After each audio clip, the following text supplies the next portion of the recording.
केरल से इस वक्त की सबसे बड़ी खबर। केरल के एर्नाकुलम में धमाका हुआ है। धमाके में 50 लोग घायल हो चुके हैं। इस वक्त की सबसे बड़ी खबर हम आपको बता रहे हैं। केरल के एर्नाकुलम से ये बड़ी खबर, जहां धमाका हुआ और इस धमाके में 1-2 नहीं बल्कि 50 ऐसे लोग हैं जो कि घायल हो चुके हैं, कि मौत हो गई है। बम निरोधक दस्ता और एफएसएल की टीम मौके पर मौजूद है। प्रियंका इस वक्त हमारे साथ जुड़ी हुई है। प्रियंका, डिटेल जानकारी।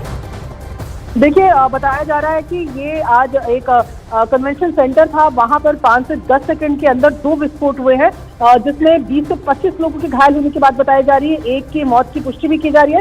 हालांकि फिलहाल ये स्पष्ट नहीं हुआ है कि ये किस तरीके का विस्फोट था, ये बम का विस्फोट था या किसी और चीज से हुआ है। लेकिन आज संडे होने की वजह से और ये वार्षिक सम्मेलन होने की वजह से यहाँ पर बहुत ज्यादा भीड़ थी। अभी 20 से 25 लोग घायल बताए जा रहे हैं। एफएसएल की टीम यहाँ पर पहुंच गई है और राहत और बचाव का काम लगातार चल रहा है। पुलिस ने फिलहाल पूरे इलाके की घेराबंदी कर ली है।